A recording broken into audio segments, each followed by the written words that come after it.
तो हम लोगों ने कनेक्टेड मोशन कल पढ़ा था, इंक्लाइंड सरफेस पे हो गया था, हॉरिजॉन्टल सरफेस पे हो गया था, ठीक। उसी पे एक क्वेश्चन सर्च कर लीजिए तो फिर आगे बात करते हैं। देखो, अगर आपको बोला गया था एक हैंगिंग कंडीशन में दूसरा हॉरिजॉन्टल सरफेस पे है तो बॉडी ऑलवेज मूव करती है, ठीक। जैसे ये ले लिया था, कंडीशन आपको बता दिया था, रहने ऐसे समझ ला दे रहे हैं, लिखने की जरूरत नहीं है। जैसे यहाँ पे है एक ब्लॉक हमने ये रखा, कॉन्सेप्चुअल क्वेश्चन है, न्यूमेरिकल नहीं बनना है, सीधे आपको बताना है। दूसरा ब्लॉक ये है, ठीक। बीच में बेटा एक वाला ब्लॉक है। सपोज दैट इनके मास m1 है, इसका मास m2 है और इसका मास m3 है, ठीक। बोला कि m1 ग्रेटर दैन m2 है। पहला केस ले रहे हैं हम लोग, फर्स्ट केस बना रहे हैं, m1 ग्रेटर दैन क्या, m2। m1 की वैल्यू m2 से ग्रेटर है, surface will be smooth, surface आपका स्मूथ है। तो जो आपका मूवमेंट आपका होगा बॉडी का, जो सिस्टम है वो मूव करेगा, वो m1 डाउनवर्ड आएगा या m2 डाउनवर्ड आएगा, या मोशन नहीं होगा, या मोशन इस m3 की वैल्यू पे डिपेंड करेगा। सरफेस स्मूथ है, सरफेस विल बी क्या, स्मूथ। सरफेस अगर आपका स्मूथ है तो उस कंडीशन में आपको सिस्टम में मोशन के लिए, ठीक, आपका बोला गया m1 ग्रेटर देन m2 अगर हो तो m1 डाउनवर्ड आएगा या m2 डाउनवर्ड आएगा, या कौन डाउनवर्ड आएगा या नहीं आएगा ये डिपेंड करेगा m3 की वैल्यू पे। कितने लोग बताएंगे कौन इसमें से डाउनवर्ड आएगा बेटा, m1 डाउनवर्ड आएगा या m2 डाउनवर्ड आएगा, या मोशन होने के लिए m3 डिसाइड करेगा कौन किधर आएगा। हाथ उठाओ बेटा। हाँ जी, आप बता दो भैया। m3 पे डिपेंड करेगा, सरफेस स्मूथ है। चलिए बैठो आप।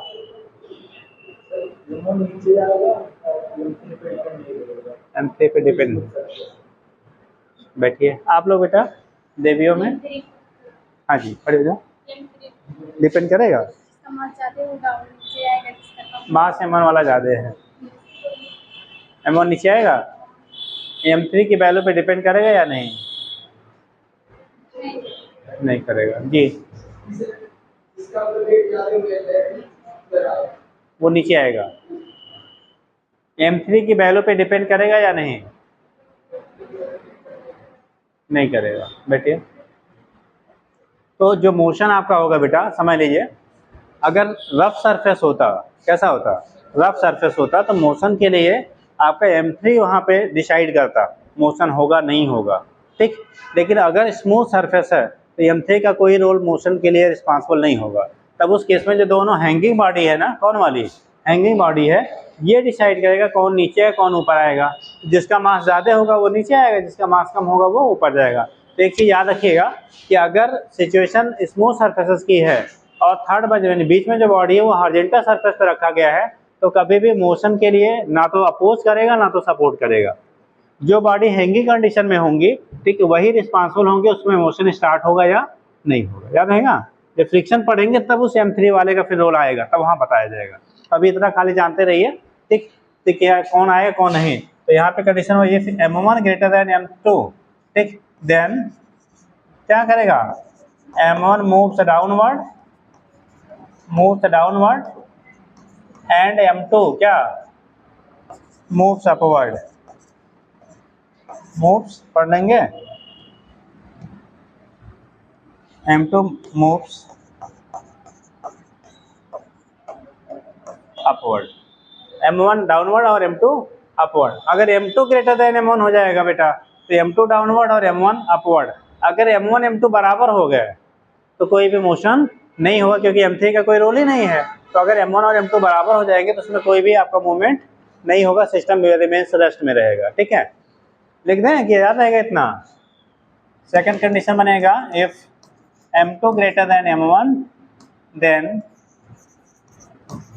m2 moves downward and m1 moves किधर बेटा, अपवर्ड, ठीक। और तीसरा condition, if m1 equal to m2 then system will remains in rest, ठीक। Then system will be remains in rest, उस कंडीशन में सिस्टम जो होगा वो रिमेन्स हमारा किस में रहेगा, रेस्ट में रहेगा। Then system will be remains in rest. ठीक, तो यहाँ से हम लोग दिखा लेते हैं कौन सा मूवमेंट होगा, कौन करेगा कौन नहीं करेगा, वो चीज़ें इसके बेस पर हम लोग यहाँ से रिप्रेजेंट करते हैं। ठीक, नोट कर लीजिए, ऐसे बना ही लीजिए, डायग्राम बना लो। ये स्मूथ लिख लेना, स्मूथ यहाँ पे लिखना कंपलसरी है। ठीक, कल कितने लोग एब्सेंट थे बेटा, जरा वो लोग खड़े हो जाओ, जो लोग नहीं थे, जितने भी लोग एब्सेंट थे खड़े हो जाओ। अरे मुझे सबके चेहरे याद हैं। कितने लोग एब्सेंट थे, क्यों बेटा? हैं? अच्छा फर्स्ट डे है, चलो अब रेगुलर रहना फिलहाल। ठीक, हाँ जी, घर पे नहीं थी, क्यों घर से बाहर चली गई? नहीं, बड़ी मम्मी के यहाँ पढ़ के जाएगा बेटा। नहीं तो बड़ी मम्मी ही सबसे पहले गांव में कहते ताने मारेगी, गई थी डॉक्टर बनने, कुछ नहीं हुआ, है ना? तो इसलिए पहले पढ़ लो तब बाकी काम क्या करो। ठीक, बैठो जी जी, बहुत जरूरी, बहुत जरूरी है, तभी रुका कर बेटा। ठीक जी भैया, वो तो हमें भी पता है भाई। बापू जब 12th में कहाँ से पढ़ा है? कहाँ से? गौर से पढ़ा आपने? रेगुलर क्लास चलता था? अब बताओ, आपने अपनी आत्मा से बोलो, अगर आपने नहीं इंटर में सही से पढ़ा मेहनत से तो सीधे सीधे तुरंत आ जाएगा? थोड़ा बेसिक हो जाता है, हाँ। पहले बेसिक पढ़ लेते। नहीं, आपको बेसिक से ही बताया जाता है। जैसे आप 2 दिन खत्म हो गया कहानी मोशन की, अब आप आज बीच में पहुंचोगे तो शायद पढ़े होते तो आ जाता, अब पढ़े नहीं है तो फिर नहीं आएगा, तो ऐसे क्या होगा ना, आप डिप्रेस होंगे। ठीक, इसलिए रेगुलर रहिए, किसी भी सब्जेक्ट में अगर आप रेगुलर रहेंगे तो पक्का है 2, 4, 6, 10 दिन में वो आने लगेगा। और घर से थोड़ा पढ़ के आइए। ठीक, इतना कर लेंगे तो आने लगेगा। ऐसा कोई सब्जेक्ट नहीं है जो ना आए, बट थोड़ा सा मेहनत करिए, रेगुलर रहिए, घर से पढ़ के आइए। सर आज लेकिन एक दिन छोड़ गया। हाँ, छोड़ गया। अच्छा, तब फिर का फायदा कैसे आएगा? रेगुलर आइए। ठीक, आप जैसे ये है ना कि यहाँ पे क्या है कि कोई भी एक सब्जेक्ट को आप इग्नोर करके सिलेक्शन जिंदगी में नहीं ले सकते हैं। आप कोई सोचे हम बायो पढ़ लेंगे तो सिलेक्शन हो जाएगा, केमिस्ट्री पढ़ लेंगे तो हो जाएगा, फिजिक्स पढ़ लेंगे तो हो जाएगा, कोई भी एक सब्जेक्ट अगर आपने इग्नोर किया तो सिलेक्शन नहीं होना है। ठीक, ठीक है, अगर आप रेगुलर रहेंगे तो पक्का है, मैं तो समझा ही दूंगा अपना, अब भाई दूसरा वाला पता नहीं, बट मैं अपना समझा दूंगा। ठीक, लेकिन रेगुलर रहिए। ठीक, समझ आई है ना? आप घर चले गए थे इसमें? देखिए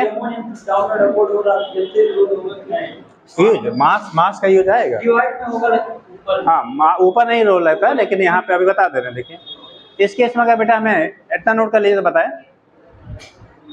इस केस में अगर आपको एक्सेलरेशन निकालना हो, जल्दी करिए जल्दी करिए, डाउनवर्ड माइनस अपवर्ड, हाँ, टोटल मास, तो टोटल मास में वो भी काउंट होगा। वही हम भी बता रहे हैं, टोटल मास में होगा।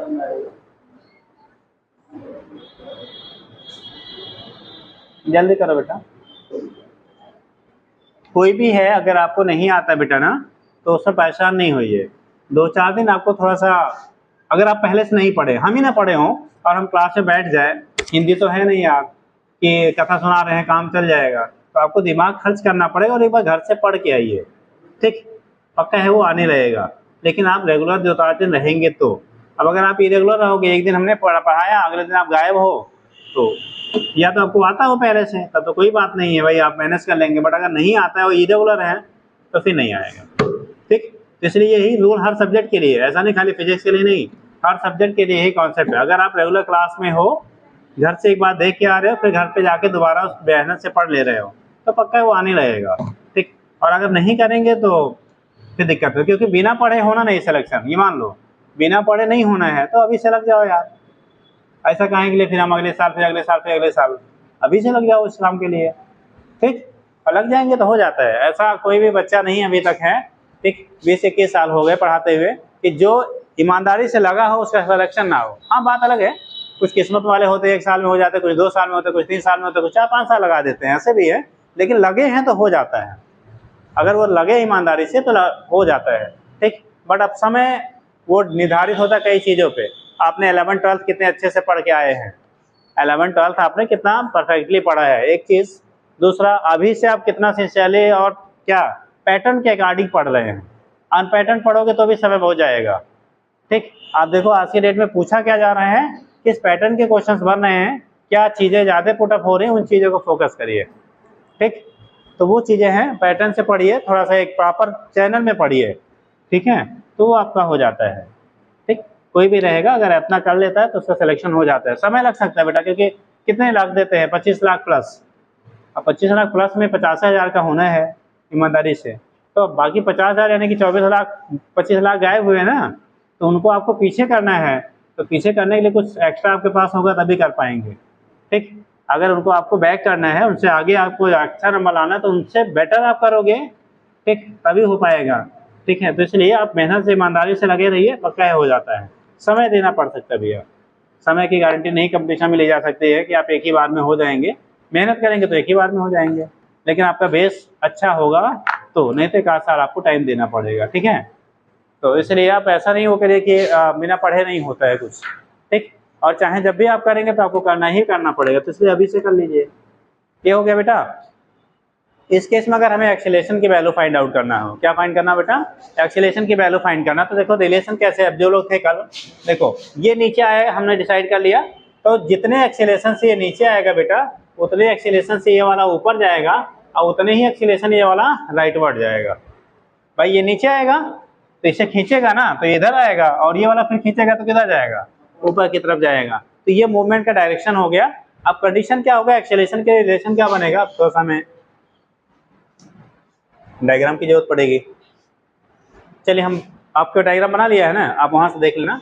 देखो M1G डाउनवर्ड था बेटा, अगर M1G हमारा डाउनवर्ड था, यहाँ टेंशन दिखा दो जरा। यहाँ पे जो टेंशन होगा T, और वेट होगा आपका M1G डाउनवर्ड, इसका वेट होगा बेटा M2G डाउनवर्ड। यहाँ पे टेंशन है, ये टेंशन इसे रोकेगा, और इसे यही टेंशन क्या करेगा, खींचने यानी पुल करने का काम करेगा। इस जो M3G होगा बेटा ना, M3G वेट तो है, लेकिन इसके मोशन पे कोई रोल नहीं है। रीजन है क्योंकि ये स्मूथ हॉरिजॉन्टल सरफेस पे रखा हुआ है।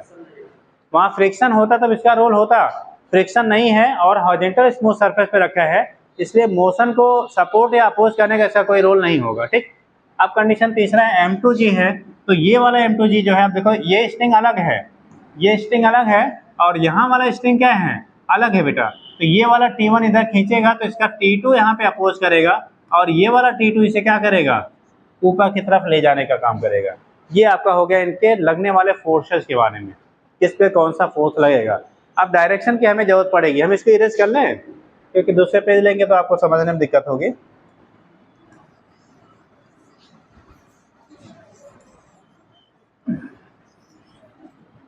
देखो कंडीशन क्या बन रहा है, देखो इस वाले के लिए हम लोग एक क्वेश्चन बनाएंगे सीधा सा। मोशन के लिए F = ma होता है, net force = mass into acceleration, ये आपका फार्मूला है। अब नेट फोर्स कितना होगा बेटा, देखो नीचे खींचने यानी पुलिंग फोर्स M1G है, और इसको अपोज करने वाला कौन है, T1 है। पुल किसको करना है हम लोग, M1 वाली बॉडी को। जिस पे नेट फोर्स लगाएंगे उसके मास को आप लेंगे, जिस पे नेट फोर्स लगाएंगे बेटा उसके मास को आप कंसीडर करोगे। ठीक, तो आएगा हमारा कितना, M1G minus T1, M1G minus T1 equal to किसको खींच रहा है, M1 इंटू ए। एक्सीलरेशन हम लोगों ने कंसीडर किया A है। ठीक, ये पहले बॉडी के लिए हम लोगों ने क्वेश्चन बना लिया बेटा। दूसरा देखो जरा, T1 आगे की तरफ है, T2 पीछे की तरफ है। यहाँ M2G का कोई रोल नहीं है, क्योंकि हॉरिजॉन्टल स्मूथ सरफेस पे रखा गया, यही चीज़ हमें ध्यान देना है। हॉरिजॉन्टल एंड स्मूथ सरफेस पे है, इसलिए M3G का वहाँ पे कोई रोल नहीं आएगा, ना तो वो खींचने में हेल्प करेगा, ना तो रोकने में हेल्प करेगा। ठीक, तो कंडीशन क्या होगा आपका यहाँ पे, T1 minus T2 equal to मास कितना है, M3 है, तो M3 इंटू ए। ये सेकेंड इक्वेशन हो गया बेटा। अब इस वाले के लिए क्वेश्चन बना लो।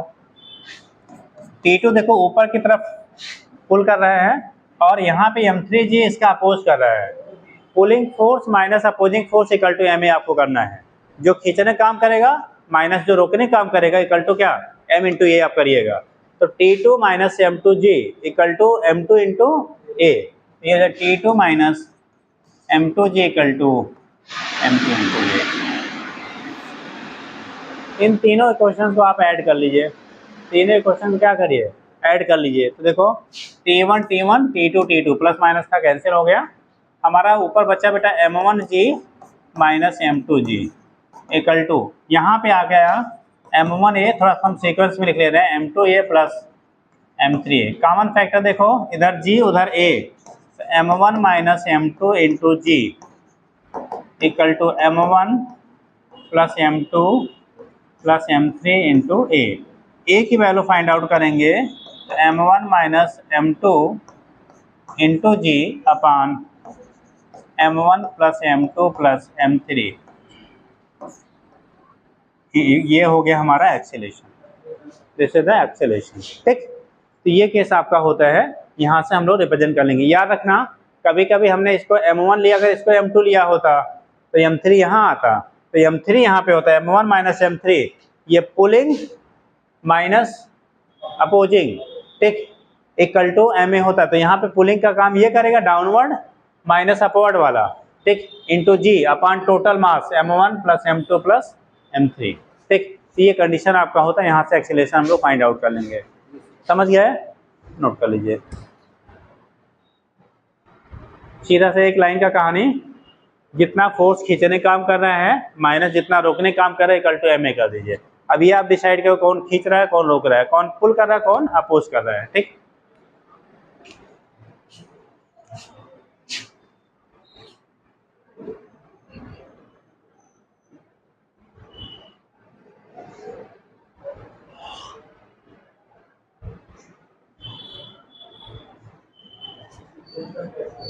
समझा?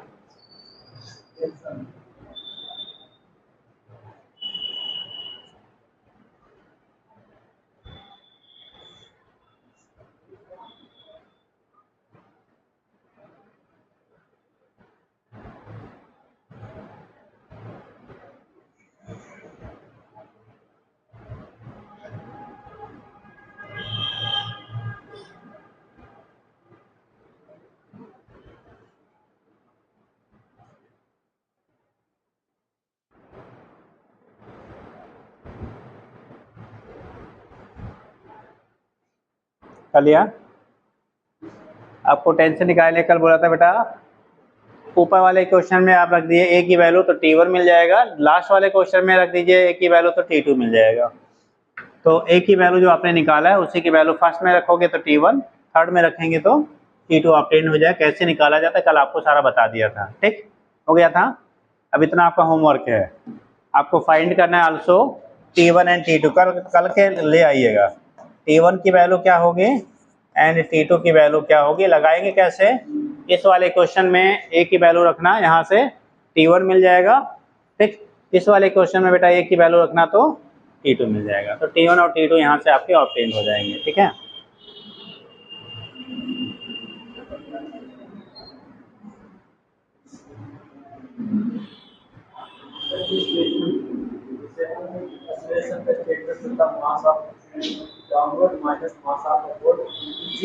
टोटल मास लिखवा दें। चलिए बेटा, एक शार्ट में फार्मूला लिख लीजिए, जब भी इस टाइप के मूवमेंट की बातें होंगी, ठीक। अभी हम लोग वर्टिकल मोशन करेंगे पुलिस से, तभी वहाँ पे बात आएगी। तो जब भी आपको एक्सेलेरेशन निकालना हो, दो चीज़ें होती हैं। हो गया बेटा ये, देखो कभी भी अगर आपको एक्सेलेरेशन डिटरमाइन करना है, क्या निकालना है आपको, एक्सेलेरेशन अगर आपको फाइंड आउट करना है तो हमेशा pulling force minus opposing force, ठीक, इक्वल टू ma, यानी कि एक्सेलेरेशन इक्वल टू होगा नेट फोर्स अपान टोटल मास, नेट फोर्स अपान क्या, टोटल मास। एक जनरल ये एक ऐसे नोट करके एक जगह लिख लो, इसके बेस पे आपको जो क्वेश्चन में 4-6 मिनट लगते हैं, 2 मिनट लगते हैं, वो कुछ सेकंड में लग जाते हैं, ठीक। देखो आपको जब भी एक्सेलेरेशन, ये सब स्मूथ सरफेसेस के लिए है, किसके लिए, फॉर स्मूथ के लिए हम लोग डायरेक्ट अप्लाई करेंगे। अगर आप रफ सरफेस लेंगे तो भी यही फार्मूला रहेगा, लेकिन तब आपको फ्रिक्शन को इंक्लूड करना पड़ेगा। तो जब फ्रिक्शन बताएंगे तो उस समय उसको भी फिर बता देंगे एप्लीकेशन। देखो एक्सेलेरेशन इक्वल टू होता है नेट फोर्स अपान टोटल मास, टोटल क्या होगा मास, ठीक, नेट फोर्स अपान टोटल मास। अब इसमें क्या करेंगे, ये एक फार्मूला हमारा हो गया हॉरिजॉन्टल सरफेस के लिए। कैसे सरफेस के लिए? हॉरिजॉन्टल सरफेस, ठीक। अगर हॉरिजॉन्टल सरफेस पे अप्लाई कर रहे हो तो उस कंडीशन में, जैसे आपने 2 बॉडी 3 बॉडी के लिए फार्मूला हमने पढ़ा था, तो याद करो जरा, हम डायरेक्ट आपको यहाँ से क्वेश्चन लिख रहे हैं। ये मान लो 2 बॉडी आपने लिया, ठीक, आपने लगाया था force F, masses m1 m2 है। हम लोगों ने एक्सेलेरेशन अगर इस फार्मूले से निकालो तो A इक्वल टू, चूंकि यहाँ पे फ्रिक्शन तो है ही नहीं है, जो फोर्स लगाया वही नेट फोर्स हो गया, तो नेट फोर्स आपका हो गया क्या, F अपान m1 प्लस कितना, टोटल मास m2। देखो 2 बॉडी के लिए आपने फार्मूला बनाया होगा, यही मिला होगा, ठीक। ऐसे आपने 3 बॉडी के लिए बनाया था, 1 2 3, यहाँ पे F फोर्स लगाया m1 m2 m3, ठीक। यहाँ पे एक्सीलरेशन लिखा था आपने, नेट फोर्स कितना है, हम लोगों ने F लगाया, ठीक, F upon total mass m1 plus m2 plus m3। देखो वहाँ बनाया था ना, पीछे पलट के जो लोग रहे हो देख लीजिए कॉपी में, ठीक। तो सीधा फोर्स अपान टोटल मास अगर आपने हॉरिजॉन्टल सरफेस पे लगाया है तो, ठीक। तो ये कंडीशन आपका होता है। अगर आपको टेंशन निकालना है, टेंशन, अगर इनमें हमें टेंशन की वैल्यू निकाल, टेंशन भी तो बताया गया था ना, टेंशन अगर आपको निकालना है तो क्या करेंगे भैया, टेंशन निकालना होगा तो क्या करेंगे, टेंशन की वैल्यू देखो, अगर आपको टेंशन निकालना उसके लिए फार्मूला क्या बनता है, कहीं भी हॉरिजॉन्टल सरफेस के लिए, फॉर हॉरिजॉन्टल स्मूथ, स्पेशली हम लोग इसके लिए तो ऑलवेज वैलिड होगा, बाकी जब फ्रिक्शन वगैरह या इंक्लाइन की बात आएगी तो आपको दिमाग उतना लगाना पड़ेगा कहाँ पे कितना फोर्स लग रहा है, ठीक। हॉरिजॉन्टल स्मूथ सरफेसेस, ठीक। तो यहाँ पे होगा टेंशन के लिए तनाव जो उत्पन्न होता है, टेंशन क्या होता है बेटा, applied force into mass of the pulling body, जिस बॉडी को खींचने का काम कर रहा है, upon total mass of the system. तो ये होगा अप्लाइड फोर्स, ये नोट करके लिख लो बेटा ऐसे, ठीक है, applied force into mass of pulling bodies, जो जिन बॉडी को खींचने का काम कर रहा है, अपॉन टोटल मास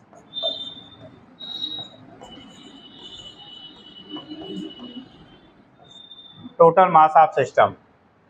टेंशन की value applied force into mass of pulling body upon total mass of system,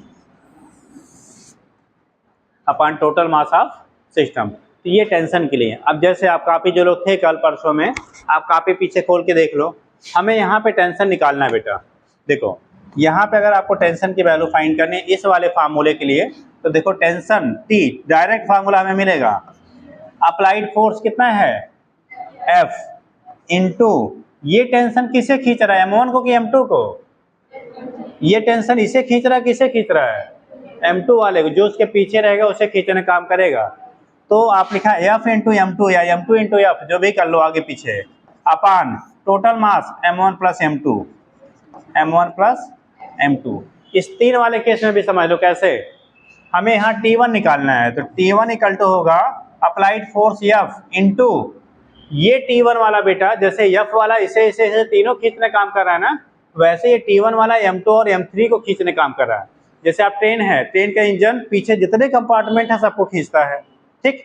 4 compartment पीछे वाला जो दोनों का कनेक्टर होगा वो उसके पीछे वाले सारे कंपार्टमेंट को खींचेगा। ऐसा मत कहना कि वो जो अगला है कंपार्टमेंट वो खाली अगले खींचता है, नहीं, वो उसके पीछे सारे को खींचता है। जैसे मान लो चेन बना दे 1 2 3 4, हम इनको खींच रहे हैं, तो हमने इनको खींचा, तो खाली इनको थोड़ी खींचा, आप सभी को मैंने खींचा। अगर ये खींचे तो ये आप लोगों को खींचेंगे, खाली इनको नहीं खींचेंगे। तो ये कॉन्सेप्ट ध्यान में रखना, pulling force into mass of क्या, पुलिंग बॉडी, जो बॉडी पुल कर रहे हैं ना, तो पीछे जितने भी लगे रहेंगे उन सबके मास को हमें जोड़ना है। तो जैसे ये वाला T1, जैसे ये इन तीनों को खींच रहे हैं, ऐसे ये T1 खाली इसको नहीं पुल कर रहा है, इसको और इसको दोनों को पुल कर रहा है। तो कौन हो गया, M2 प्लस M3, दोनों को पुल करने काम करेगा।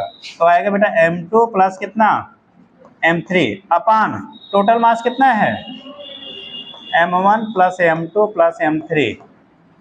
देखो ये हो गया टेंशन की वैल्यू, ठीक। और अगर T2 हमें निकालना है, T2 की वैल्यू यहाँ से निकालोगे तो T2 वाला किसे पुल कर रहा है, केवल M3 को। तो अप्लाइड फोर्स F इनटू कितना, M3 अपान कितना, M1 plus M2 plus M3। जितने लोग कल थे पीछे कापी पलट के देख लो, आपने एक एक पेज में फार्मूला निकाला था। यही फार्मूला वहाँ उतना निकालने के बाद मिलता है जो डायरेक्ट इस कॉन्सेप्ट के बेस पे आपको मिल जाएगा। मतलब आपको उतना कैलकुलेशन करने की, उतने क्वेश्चन बनाने की कोई ज़रूरत नहीं है, सीधे आप रखेंगे और आंसर कभी भी गलत नहीं होगा अगर सही ढंग से आपको रखने आता है तो। ठीक, कभी भी आपको गलत नहीं होगा। नोट कर लीजिए, नोट बना के नोट कर लीजिए। ये हॉरिजॉन्टल सरफेस के लिए है, अभी पुली वाला बता रहे दूसरा, अब पुली पढ़ा दे तब बताए। नोट हो गया? एग्जाम्पल भी बना ले तो बेटा वो दिमाग में भर जाएगा, है ना। वही एग्जाम्पल भी वैसे फोटो बना के आप भी लिख लो कैसे अप्लाई कर रहे हैं। जैसे डॉक्टर बन गए, ऑपरेशन करते हैं तो ये इंस्ट्रूमेंट की जरूरत पड़ती है, कभी करोगे तभी तो पता लगा फाड़ना था कुछ और फाड़ दिया कुछ और। हाँ ठीक, तो जैसे आजकल कभी कभी न्यूज आता है ना, ऑपरेशन हुआ और क्या सीजर पेट में ही रह गया। हाँ ठीक, तो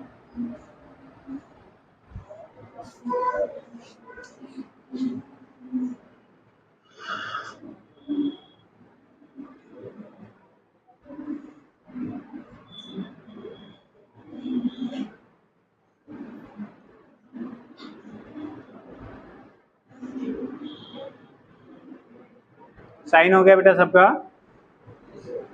साइन जिनके नहीं हुए कर दीजिए बेटा, जिनका भी साइन ले लो बेटा, जिनका साइन नहीं हुआ साइन कर दीजिए। और थोड़ी सी आप लोग रेगुलर रहिए और आपके जो भी जानने वाले हैं वो उनको जो भी हैं ऐसे वो इनवाइट कर लीजिए। है ठीक, और दूसरा ऑप्शन आपको बताए ही हैं, ठीक है। जो लोग दूसरा वाला बोलेंगे उनको कह देना वहाँ कोर्स खुला हुआ है, वो भी कर सकते हैं, है ना।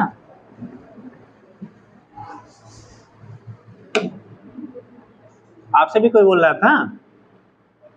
आपसे इससे कौन कल बोल रहा था कि फ्री में? आप बोल रही थी, कह देना वहाँ पैसा वो दक्षिणा दे दीजिएगा, हम लोग फिर नंबर ला के फिर से वापस ले लेंगे।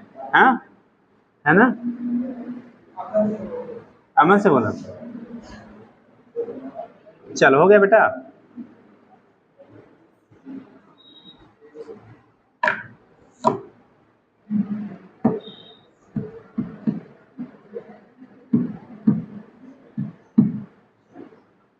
चलिए नेक्स्ट है बेटा, हम लोग लिखिएगा, देखिए motion of connected motion of body, connected motion of body with the help of pulley, connected motion of body with the help of pulley। हमने पीछे भी किया लेकिन वहाँ एक हॉरिजॉन्टल सरफेस रखते थे, एक को हैंग करते थे, अब की बात दोनों लटकाएंगे। कनेक्टेड मोशन ऑफ क्या लिखा है बेटा, body with the help of pulley in vertically hanging condition, in vertically hanging condition. किसी सरफेस पे नहीं रख रहे, वर्टिकली ऐसे लटकाया जा रहा है, वर्टिकली हैंगिंग कंडीशन। पीछे जो हम लोगों ने किया था पुली की हेल्प से, वहाँ पे सरफेस पे रखते थे बेटा, एक सरफेस पे होता था, एक हैंग करते थे या इंक्लाइन सरफेस पे रखा था। ठीक, अब की बात वर्टिकली हैंगिंग कंडीशन में है तो देखो कैसे होगा। पहला केस आप ले लेते हैं,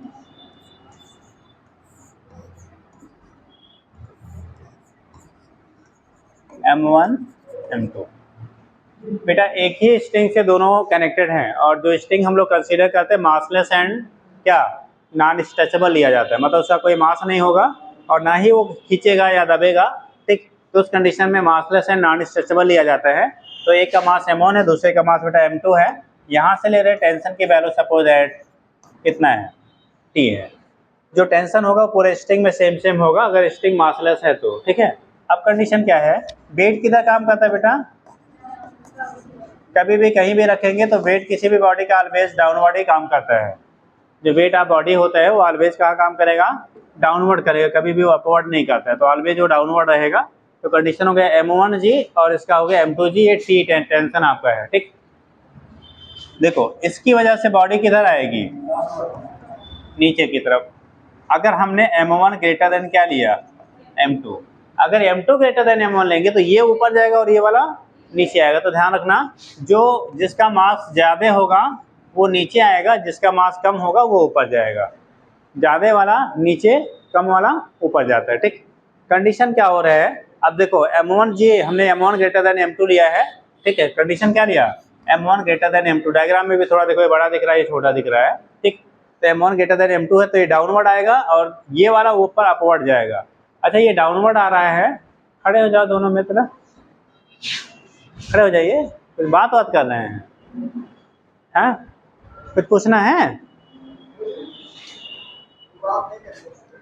कुछ तो पूछ रहे थे आप, क्या था कहानी? क्वेश्चन है तो हम, अरे तो हम बता ही रहे हैं भैया, है ना? वो दिया रहेगा, हाँ दिया रहेगा तभी तो जानेंगे, जादू थोड़ी जानेंगे यार। ठीक, वहाँ पे रहेगा इंडिकेटर, जैसे मास 10 किलोग्राम का है तो 5 का है, या एक 8 है एक 6 है, तो वो आपको दिया रहेगा डाटा, तभी आप जान पाएंगे, है ना?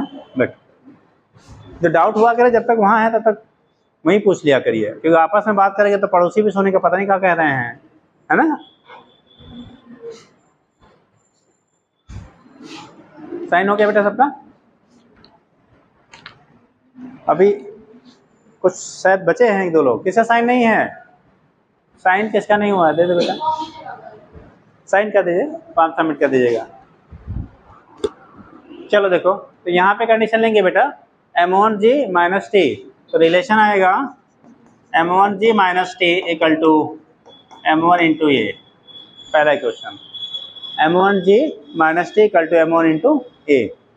इसके लिए करेंगे, हमने जो पूछने भी खड़ा किया था तो गड़बड़ ही रह गया, पूछा ही नहीं। खड़े हो जी, फिर से खड़े दोनों लोग, आप ही लोग से खड़ा किया गया था लेकिन वो बात कुछ और हो गया। ये बताइए इन दोनों में, इस साइड वाले में M2G ग्रेटर होगा कि T ग्रेटर होगा? M2G बड़ा होगा कि T बड़ा होगा? जल्दी बताओ, M2G बड़ा होगा या T बड़ा होगा? कितने लोग बताएंगे, हाथ उठाओ। इस केस में जो दिख रहा है बेटा आपको, M2G ग्रेटर होगा या T ग्रेटर होगा? हाथ उठाइए, थोड़ा सा बुद्धि खर्च करो जी। क्या करेंगे बचा के, बाद में वो क्या कहते हैं, ले जाके उसमें आग उग में जला देंगे, खत्म हो जाएगा, है ना? इसलिए उसका यूज कर लीजिए। हाँ जी, हाँ टेंशन बड़ा होगा। कितने लोग सहमत है भैया इनसे? ये बोले T बड़ा होगा, इन लोगों ने बोला T ग्रेटर होगा। कैसा ग्रेटर होगा? हाथ सर से ऊपर उठता है जी, ऐसे नहीं। ठीक, क्या ग्रेटर होगा बेटा? आप क्या कह रहे हो? इसमें इधर वाले में ये T बड़ा है कि M2G बड़ा है, ये पूछा गया है। T बड़ा, सीधा से ऐसे शुद्ध भोजपुरी बोलते हैं ना हम लोग, भोजपुरी में समझ लो, बॉडी जिधर जाएगी उधर लगने वाला फोर्स ज्यादा होगा, ठीक, उसके अपोजिट में लगने वाला फोर्स कम होगा, क्योंकि उधर ही जाएगी जिधर फोर्स की वैल्यू क्या होगी, ज्यादा होगी। यानी कि body move in that direction in which applied force will be greater. Body उस डायरेक्शन में मूव करेगी जिसमें अप्लाइड फोर्स की वैल्यू ज्यादा होगी। बैठिए, तो ये वाला ऊपर जा रहा है ना, हम लोगों ने प्रूव किया, तो ऊपर जा रहा है तो इसका मतलब T क्या है, ग्रेटर है। तो लिखोगे बेटा T माइनस कितना, M2 इंटू जी, ऊपर pulling force minus opposing force equal to M2 into a. समझ गया? ये T कैंसिल आउट हुआ बेटा, देखो M1G minus M2G equal to M1A plus कितना, M2A। कॉमन कर लो, तो इधर आएगा M1 माइनस M2 इंटू जी, इधर आएगा M1 प्लस M2 इंटू कितना, ए की वैल्यू आएगी बेटा M1 minus M2 into g by कितना, M1 plus M2। This is the acceleration. ये क्या हो गया बेटा हमारा, ये एक्सीलरेशन की वैल्यू आपको मिल गया, यहाँ से M1 minus M2 into g upon M1 plus M2। ठीक, अब यही कॉन्सेप्ट हम लोग 2 बॉडी हो, 3 बॉडी हो, 4 बॉडी हो, चाहे जितनी रहेंगी, हम लोग ऐसे ही यूज़ करेंगे। तो एक शार्ट में फार्मूला लिख लीजिए, फिर अगला कंडीशन उसी पर अप्लाई कर देंगे। ठीक, इसको नोट कर लो पहले। समझ में आ गया ये कि नहीं? नहीं आया तो बता दे दोबारा, लेकिन जल्दी समझिए।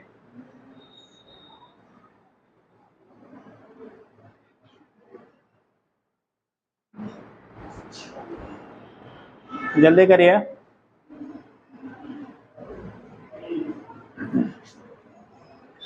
मास आप ये है बॉडी का बेटा, मास आप क्या डाउनवर्ड माइनस मास आप क्या होगा upward into g upon total मास लेते हैं, ठीक।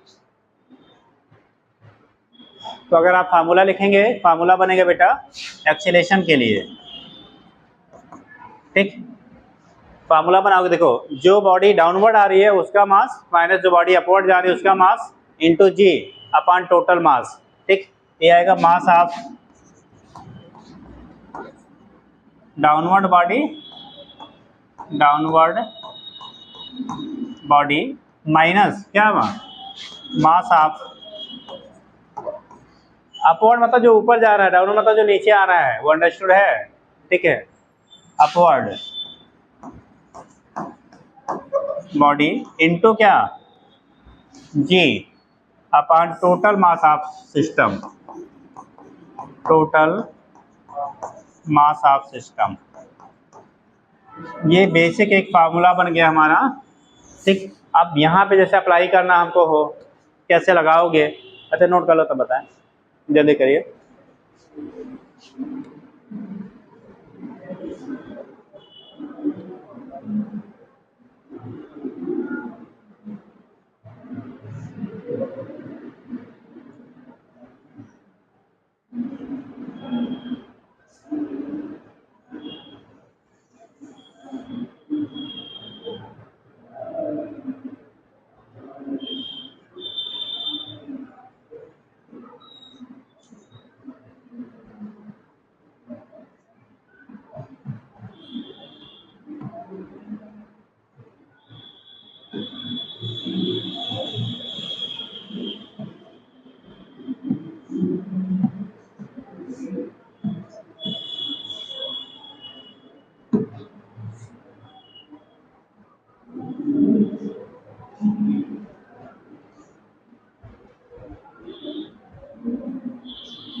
चलिए भाई,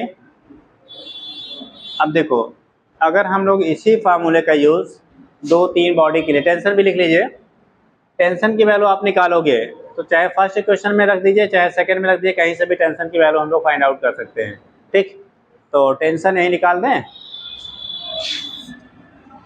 टेंशन फ्रॉम इक्वेशन किसे लगा दे बेटा, फर्स्ट से रख लो।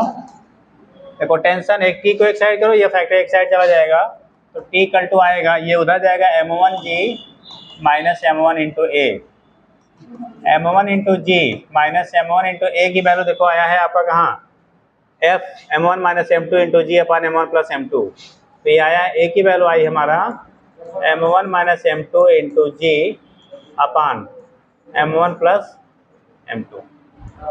एलसीएम ले लीजिए, पूरे का एलसीएम m1 प्लस m2 आएगा क्योंकि यहाँ कोई पैसा नीचे नहीं है बेटा, तो आ जाएगा हमारा m1 प्लस m2 एलसीएम हुआ, क्रॉस मल्टीप्लाई करो m1 into m1 square g plus m1 into m2 यानी m1 into m2 into g, ये माइनस ओपन करो bracket minus m1 into m1 square into g, और ये minus minus plus m1 into क्या m2 into जी। देखो कुछ factor cancel होने वाला है, कुछ आपकी क्वांटिटी क्या होगी आपकी कैंसिल होगा, जो कैंसिल होगा देखो m1 square g plus minus का कट गया m1 m2 जी, तो आ गया 2 m1 m2 जी upon m1 plus m2, 2 m1 m2 जी अपान m1 प्लस m2। तो यहाँ से टेंशन की वैल्यू हम लोग क्या करेंगे कैलकुलेट कर लेंगे, ठीक। तो नोट कर लेना, इसमें स्टेटमेंट बेटा 2 बॉडी के लिए बन जाए, तीसरे वाले फ्रॉक आपको कंफ्यूज आप बना पाएंगे, अगर सेटअप कर लेंगे तो हो जाएगा, नहीं तो थोड़ा सा आपको जब 2 बॉडी के बीच में लगता है ना तो वहाँ लोग कंफ्यूज होने लगते हैं। 2 के लिए तो बन जाता है सीधे, ठीक। 2 times of mass of both bodies into g upon total mass of the system. इसीलिए 3 बॉडी भी लगेगा, लेकिन कंडीशन तब आएगी कि जैसे टेंशन किसके बीच लगा रहे हो, तो डाउनवर्ड बॉडी मतलब जो नीचे आ रही है माइनस अपोजिंग बॉडी उस साइड वाली body upon total mass of body mass into g आएगा, तो बीच वाला जो रहेगा वो फिर गायब हो जाता है। लेकिन आपको कहाँ गायब होगा, किस पे लगा रहे हो, ये आपको मालूम होना चाहिए। हाँ हो गया बेटा? हाँ, फिजिक्स का लेवल ना बढ़ाया हाँ फिजिक्स का लेवल ना बढ़ाया होता तो 2 बार एग्जाम खत्म करें।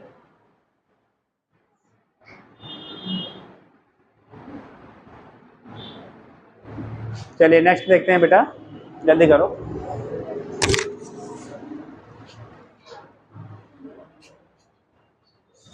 बढ़ाना भी जरूरी था, बहुत सारे लोग रट रट के क्या 720 ला ले रहे थे। हाँ तो बढ़ना भी चाहिए ना।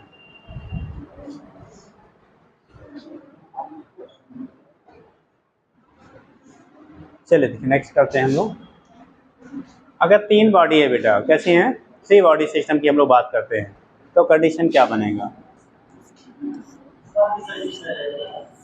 अब ये तो यार ऐसे कहना तो बड़ा मुश्किल है, लेकिन आप उससे भी ज़्यादा करके रखो। क्या समझे? मतलब क्या रहेगा ये तो कह पाना भी ऐसा कुछ सर्टेन नहीं है कि उतना टफ रहेगा, उससे कम होगा, उससे ज़्यादा होगा, बट आप उससे प्लस ही रखिए, जिससे अगर ऐसा कुछ होता भी है तो प्रॉब्लम ना हो, है ना।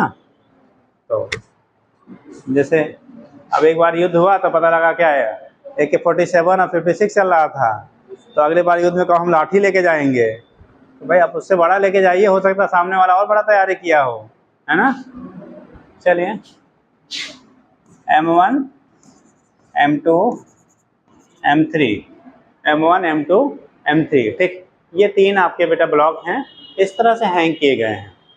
यहाँ भी कंडीशन हम लोग मानेंगे if M1 + M2 greater then M3, मतलब इन दोनों का सम इससे अगर बड़ा है, रिलेशन बनेगा। उल्टा कह सकते हो, अगर M3 greater than M1 + M2 तो ये वाला नीचे आएगा और ये वाले कहाँ चले जाएंगे? ऊपर चले जाएंगे, ठीक। तो कौन नीचे आएगा वो डिपेंड करेगा कि जिस साइड का मास ज़्यादा है उधर वाला नीचे, जिधर का मास कम होगा उधर वाला ऊपर, क्योंकि हमेशा पुली हम लोग मासलेस और फ्रिक्शनलेस लेते हैं, उसका कोई फ्रिक्शन नहीं होता है। और जो स्ट्रिंग होता है, धागे जो लगे हुए हैं चेन, वो भी हमारा मासलेस होता है, तो उनके मास का कोई रोल है नहीं। तो जो इधर हैवी होगा मास उधर की तरफ डाउनवर्ड, जिधर कम होगा उधर वाला अपवर्ड जाएगा, ठीक। देखें अब कंडीशन क्या हो रहा है बेटा इसका M1G, अब यही थोड़ा आपको समझना है, ध्यान दीजिएगा, ठीक। M1G इसका डाउनवर्ड, इसका M2G क्या डाउनवर्ड, ये M2 लिख रहे हैं, दिख जाएगा, और इसका M3G डाउनवर्ड, ठीक। अब हम लोग लेते हैं नेक्स्ट। यहाँ पे जो टेंशन होगा, इनमें जो टेंशन, इन दोनों स्ट्रिंग, क्योंकि देखो ये यहाँ स्ट्रिंग अलग है बेटा और यहाँ वाला स्ट्रिंग अलग है, अगर स्ट्रिंग डिफरेंट हो रहे हैं तो वहाँ टेंशन की वैल्यू भी डिफरेंट रहेगा, ठीक। तो कंडीशन यहाँ वाले के बीच में हम लोग टेंशन को ले रहे हैं, चलो थोड़ा डार्क ले लिया जाए, यहाँ वाले के बीच में टेंशन को ले रहे हैं T1, इनके बीच क्या लिया हमने T1, इन दोनों के बीच जो टेंशन ले रहे हैं सपोज दैट कितना है T2 है, एक T1 है और दूसरा वाला क्या है आपका T2 है। तो हमें बेटा फाइंड करना है इस सिस्टम में एक्सीलरेशन जो होगा वो क्या होगा और इनके टेंशन T1 और T2 के वैल्यूज़ क्या होंगे वो निकालना है, ठीक। तो देखो हमने कंसीडर किया if M1 + M2 greater then M3, ये क्वेश्चन में आपको गिवन रहेगा, आपको इसमें टेंशन नहीं लेना है कि हम कौन सा लगाएंगे, वहाँ पे मास दे देगा तो ऐसे मान लो इधर वाला एक 6 है, एक 4 है, 10, इधर वाला मान लो 8 है, तो 6 4 10 जब बड़ा हो गया ना तो वो आपको डाटा रहेगा, ऐसा कोई आपको, ठीक, वहाँ पे टेंशन लेने की जरूरत नहीं कि कौन वाला हम किधर ले जाएंगे, ठीक है। तो उस केस में M1 + M2 ग्रेटर देन हमारा M3 है बेटा। अब जरा ध्यान देना इस वाले बॉडी पे, यही ध्यान देना है, अब जो लोग कल नहीं थे उनको थोड़ी दिक्कत होगी, इस वाले बॉडी पे जो लगने वाला नेट फोर्स होगा वो कितना होगा, कितने लोग बताओगे यार, इस वाले बॉडी पे लगने वाला नेट फोर्स कितना होगा? नीचे क्या लग रहा है M1G, भाई नीचे वेट लग रहा है ना इस वाले बॉडी पे, तो देखो M1 × G नीचे लग रहा है, और कुछ नीचे लग रहा है नहीं, ऊपर क्या लग रहा है T1। देखो इस वाले धागे में आपको टेंशन जो डेवलप हो रहा है वो T1 लिया गया है बेटा, तो -T1 = कितना, सपोज दैट ये वाला A से नीचे जा रहा है तो ये वाला A से ऊपर जाएगा यार, है ना। तो एक नीचे गया तो दूसरा कहाँ जाएगा, ऊपर जाएगा, A से नीचे A से हमारा ऊपर हो गया, M1G - T1 = M1 × A। दूसरा देखो सबसे गलतियां जो होती हमारी इस वाले ब्लॉक के लिए होता है, इस वाले ब्लॉक के लिए गलतियां हमसे बहुत होती हैं। देखो इस वाले ब्लॉक पे नीचे कौन सा फोर्स लग रहा है, हाँ, T1, केवल T1, कुछ और? इस पर चलते M2 वाले पे सोच के बताओ, M2 वाला जो ब्लॉक है उस पे कौन कौन से फोर्सेस लग रहे हैं? M2 वाले ब्लॉक पे कौन सा फोर्स लग रहा है? M2G लग रहा है, T1 लग रहा है, या कुछ और लग रहा है? M2G प्लस T1 बनाओ। हाँ, M2G प्लस T1 नीचे की तरफ कौन लग रहा है? M2G, T1 नहीं लग रहा है? हाँ, वो भी लग रहा है भैया। ठीक, भाई जैसे मान लो ऐसे बंदरों को देखा है कभी? देखा, एक बंदर डाल पकड़ा होता है, उसका बच्चा या दूसरा छोटा बंदा उसके पैर को पकड़ के या पूंछ को पकड़ के लटक जाता है।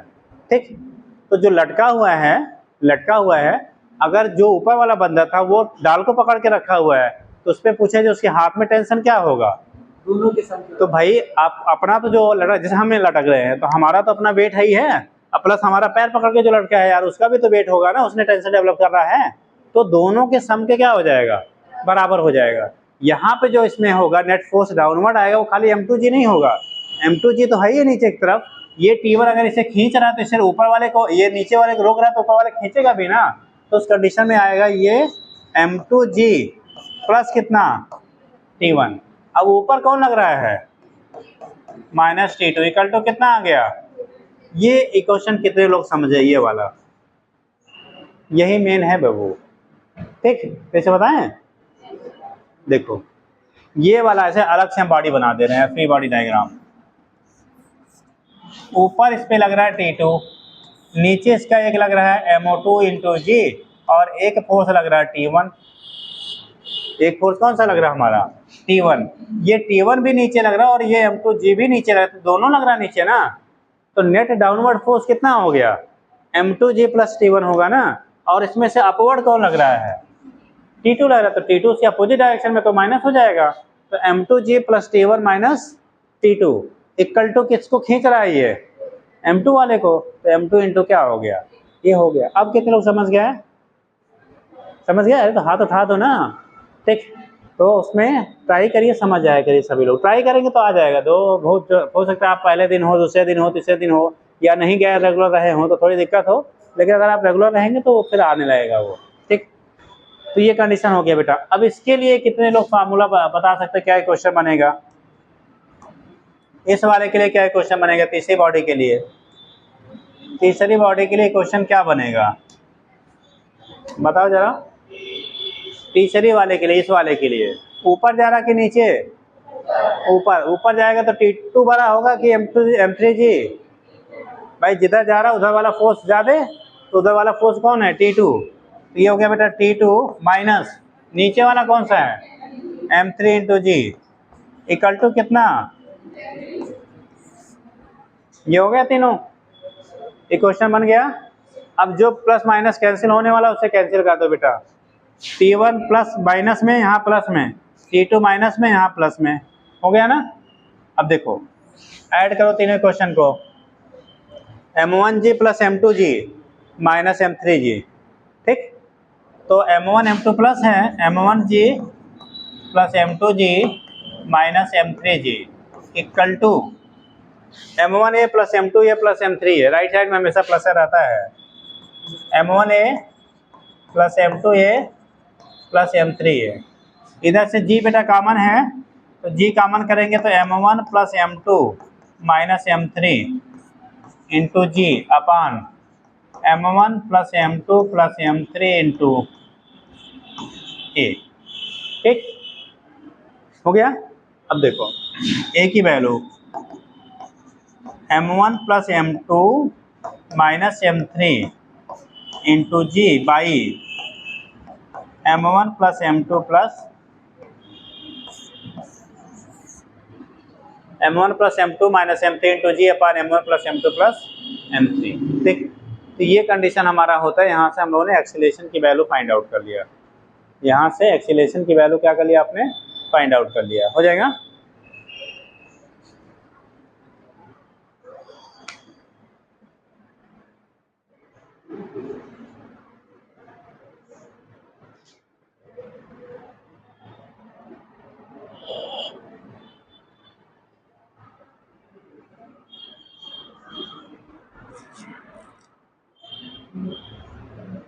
अब देखो, अगर जो हम लोगों ने स्टेटमेंट अभी लिखा था ना, उसके बेस पे करेंगे तो पीछे पलटो बेटा, देखो क्या लिखा था आपने, mass of downward moving body minus mass of upward body into g upon total mass. देखो ये फार्मूला लागू हो रहा है। नीचे कौन कौन बॉडी आ रही थी, m1 प्लस m2, तो mass of downward body m1 plus m2 minus mass of upward body m3 into g upon total mass of the body. तो इस स्टेटमेंट से आपको डायरेक्ट क्या मिल जाएगा, ये एक्सीलरेशन का रिलेशन आपको तुरंत मिल जाएगा। फिलहाल इतने इक्वेशन बनाने की आपको जरूरत नहीं होगा। ठीक, नोट करिए।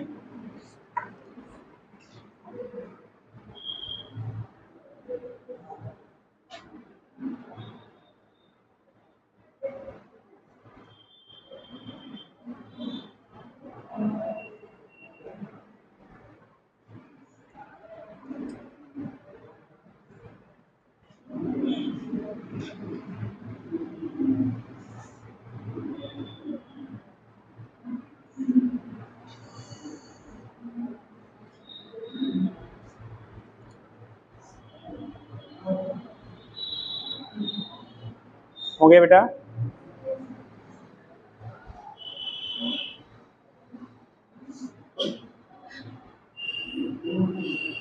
नेक्स्ट देखेंगे, टेंशन कैसे निकालेंगे, कितने लोग निकाल लेंगे बेटा?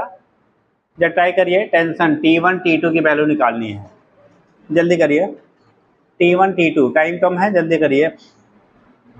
T1 एंड T2 की वैल्यू आपको डिटरमाइन करना है।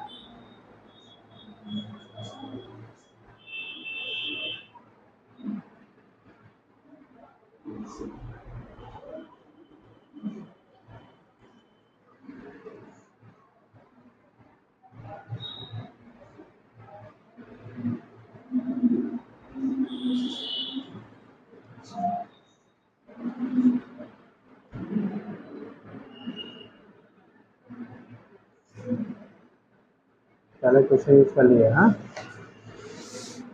2m1 m3 g अपन m1 plus m2 plus m3, दूसरा 2m1 m2 T2 कौन वाला है, ऊपर वाला 2 नीचे वाली बॉडी इंटू ऊपर वाली बॉडी इंटू जी अपन टोटल मास। सही तो है, ऐसे सीधा सा आप, हाँ, फार्मूले से भी निकल जाएगा। नीचे आने वाली बॉडी का मास गुणे ऊपर जाने वाली बॉडी का मास इंटू 2, यानी 2 times of downward body into upward body into g upon total mass of the body. तो डाउनवर्ड बॉडी यहाँ कौन कौन आ रहा है, m1 प्लस m2 दोनों है ना, तो 2 into m1 plus m2 into m3 into g upon m1 plus m2 plus m3। T1 की वैल्यू जब निकालोगे तो खाली हमारा कौन हो गया, m1 g, 2 times of m1 downward body minus opposing body, तो m3 वाला अपोजिंग था ना। अच्छा अभी समझा दें, T1 में M2 का कोई रोल नहीं होगा, T1 में m2 का रोल नहीं होगा।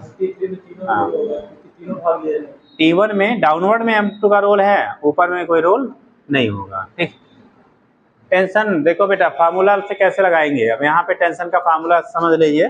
तो ऐसा अगर आप अप्लाई कर पाते हो तो पूरा आपका समय बच जाता है, बिना समय लगाए सीधा आंसर आपको मिल जाएगा, लिखने की ज़रूरत भी नहीं पड़ेगी।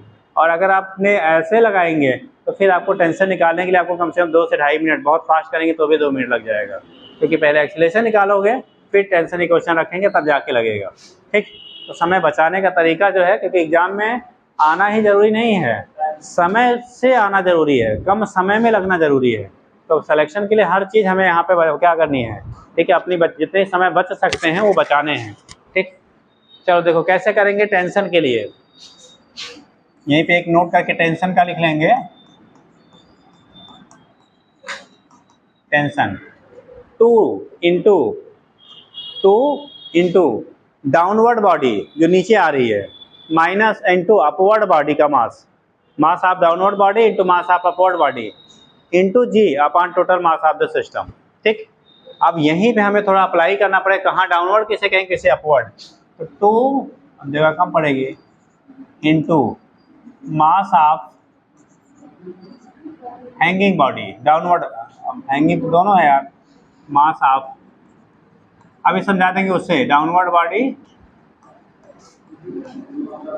Into mass of upward, upward मतलब अपवर्ड मूविंग बॉडी होता है, अपवर्ड बॉडी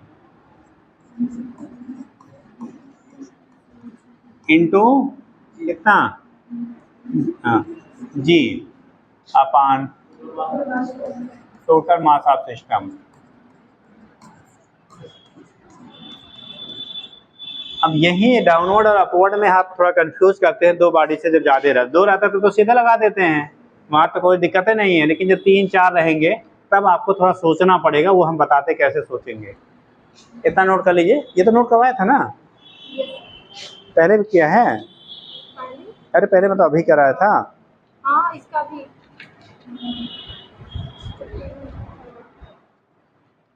कहाँ गया, तो एक्सेलेरेशन खाली लिखा था ना, टेंशन, टेंशन भी लिखा है। इधर अच्छा देखिए कैसे करेंगे, अब यहाँ पे हमें अप्लाई करना है बेटा, क्या करना है हमें, अप्लाई करना, तो कैसे करेंगे देखिए, हमें इस फार्मूले से T1 और T2 की वैल्यू निकालनी है। किसकी वैल्यू बेटा, T1 और T2 की वैल्यू निकाल, एक तरीका है इस फार्मूले में हम एक की वैल्यू रखें तो T1 मिल जाएगा, इस फार्मूले में एक की वैल्यू रखो तो T2 मिल जाएगा, एक तो तरीका है लॉन्ग वाला, ठीक। लेकिन शॉर्ट वाला कैसे हम लोग करेंगे उसको पहले देख लो, फिर लॉन्ग वाला बताते हैं आपको। देखिए T1 हमें निकालना है इस फार्मूले से direct, T1 2 into mass of downward body, T1 के नीचे कौन लटका हुआ है, M1, M2 नहीं है, T1 के बिलो कौन वाला है, M1 है, तो 2 into M1 into mass of upward body, upward कौन जा रहा है, M3 जा रहा है, ठीक, इंटू M3 इंटू क्या जी, अपॉन टोटल मास कितना है बेटा, M1 plus M2 plus M3, ये हो गया T1 की वैल्यू, जो लोग निकाले होंगे फार्मूले पे रख के आंसर यही मिलेगा, ठीक। दूसरा T2 जब निकालेंगे, T2 निकालना है 2 times mass of downward body, नीचे कौन आ रहा है, इसके नीचे, ये दोनों आ रहे हैं इसके नीचे लटके हुए हैं, उस T2 के नीचे दोनों हैंग किए गए हैं ना, M1 और M2 दोनों हैंगिंग कंडीशन में हैं, तो लिखेंगे 2 times of mass of downward body, M1 plus M2 नीचे आ रहा है बेटा, इंटू ऊपर कौन जा रहा है, M3 into g upon total mass M1 plus M2 plus M3, ठीक। क्या कहते हैं इसे, रामबाण, कहीं भी लगा दीजिए, हमेशा पक्का, कभी भी गलत नहीं होगा। आप एक क्वेश्चन बना के लगाएंगे तो वहाँ गलती हो सकती है, कहीं क्वेश्चन बनाने प्लस माइनस हो गया तो जा सकता है, बट आप इसको लगाओगे तो कभी भी गलत वो नहीं हो सकता, कोई भी कितना टेढ़ा क्वेश्चन बनाया जाए, 2 बारी 3 बारी 10 बारी कुछ भी हो, और आपके यहाँ 2 से 3 से ज़्यादा पूछा नहीं जाएगा। IIT वाले 4 वाले वही भी पूछ लेते हैं, बट आपके यहाँ 3 बारी से ज़्यादा पूछी नहीं जानी है, ठीक। तो आप डायरेक्ट आप यहाँ से आंसर, सीधा ये आंसर है, सीधे आपको आंसर सीधे मिल जाएगा, ठीक, कुछ करने की ज़रूरत नहीं है, ठीक है। जैसे आजकल क्या होता है, हमको बारात जाना, शाम को कपड़े नहीं धुले हुए, गए सीधा कपड़े वहीं खरीदे, वहीं पहने, वहीं से निकल लिए, तो रेडीमेड वाला, तो कहानी कौन वाली है, रेडीमेड वाला है ना, हाँ हाँ वही मतलब, ठीक हो गया बेटा।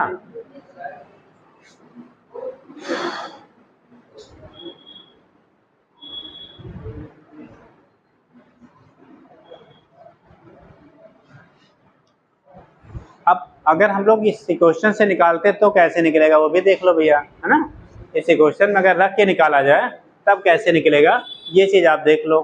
यहाँ जगह पे आए हैं नहीं यार,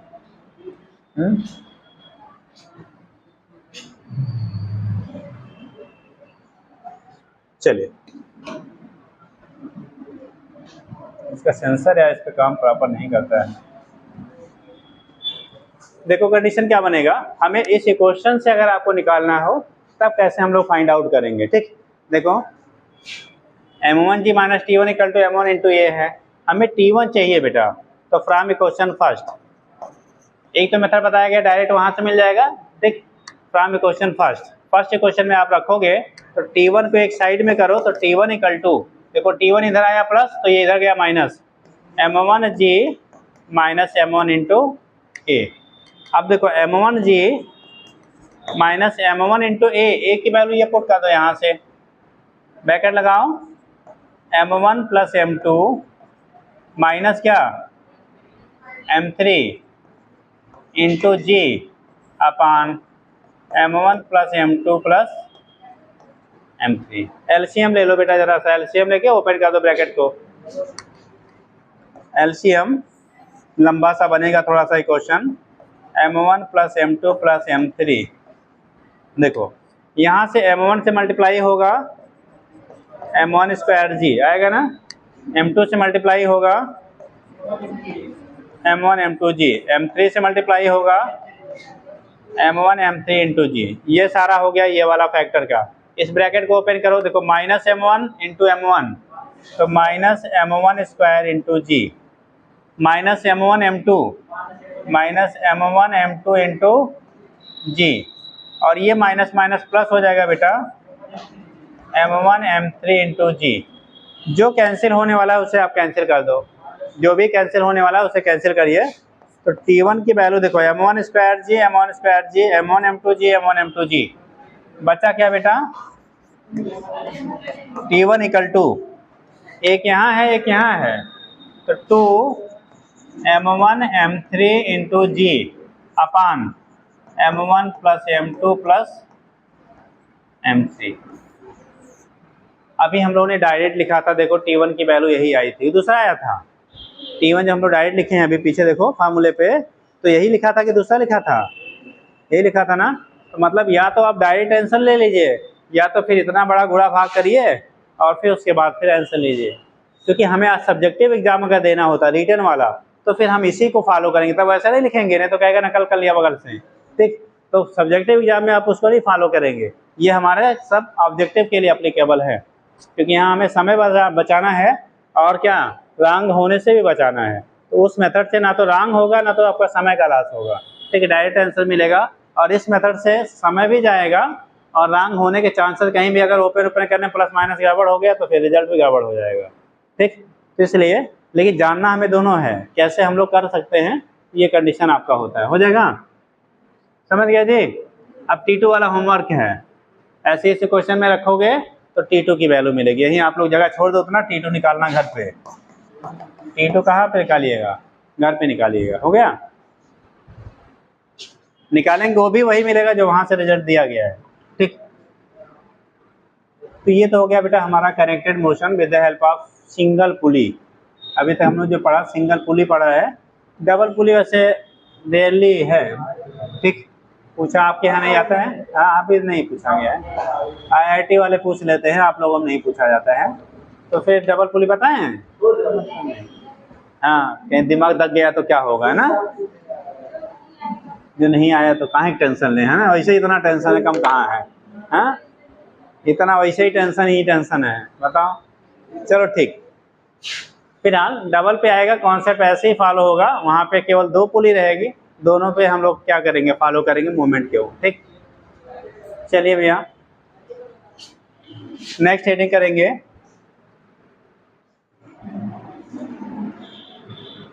बोले हेडिंग करो मोमेंटम फोर्स। आपको फोर्स का एप्लीकेशन बता दिया। अभी ये रुक जाओ, मोमेंटम पढ़ने से पहले थर्ड लॉ भी नहीं पढ़ा है ना, पढ़ लो उसको, 2 लाइन का है, तब फिर हम हाँ बस 2 ही लाइन लिखे ना, उसमें लिखे न्यूटन्स थर्ड लॉ, हेडिंग कर लो बेटा, तब उसके बाद मोमेंटम लिखो। Newton's third law, Newton's third law,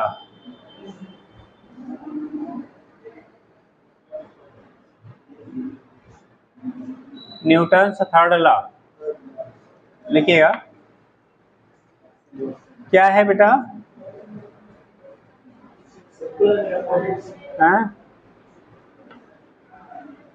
each action having equal and opposite reaction.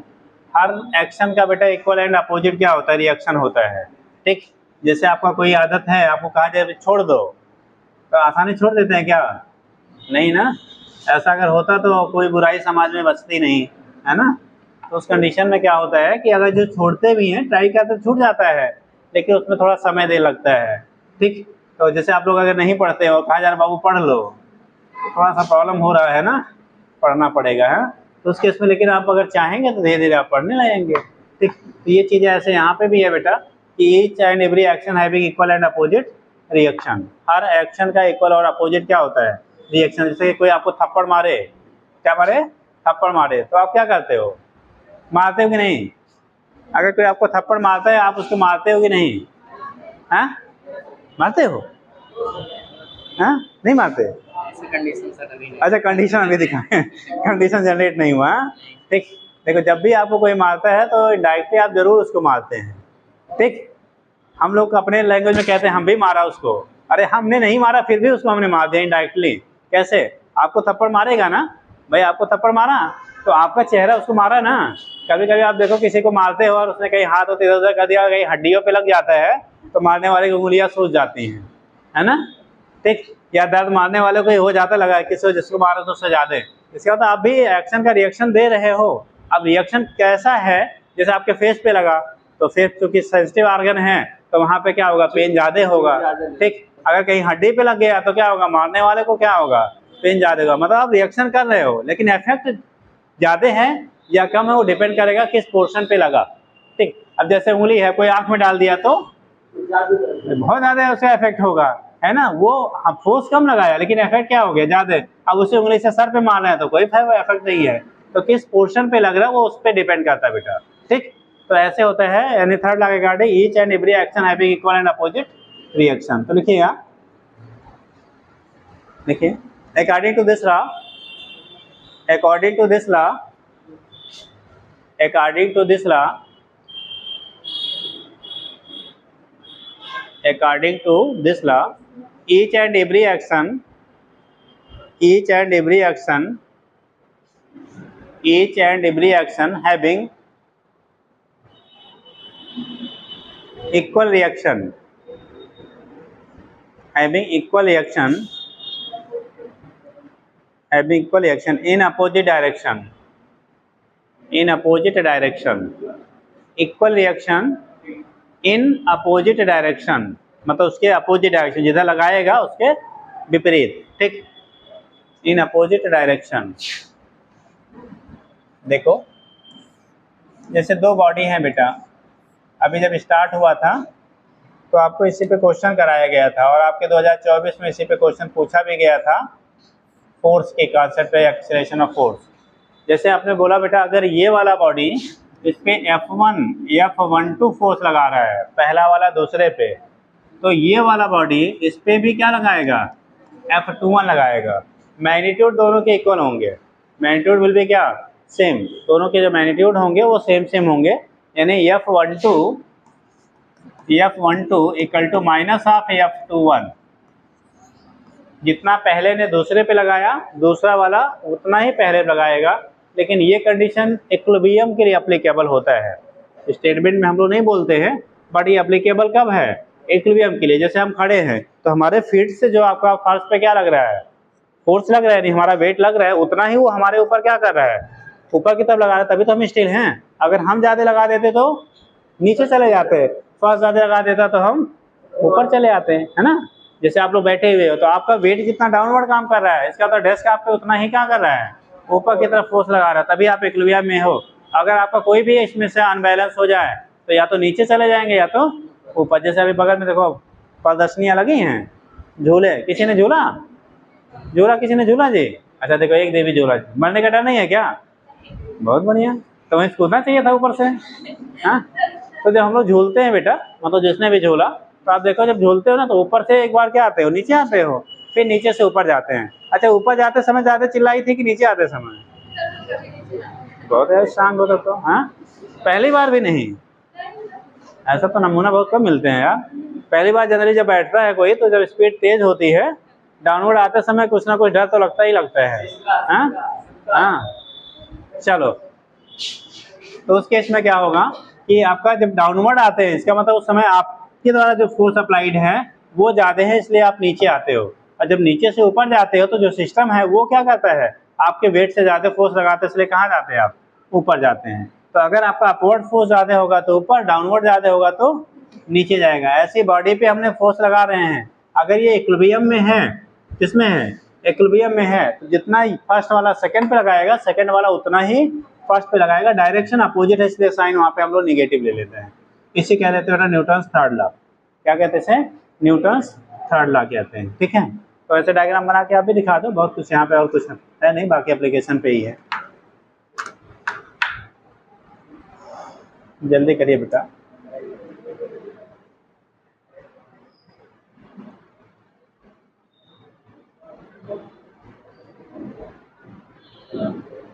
हो गया?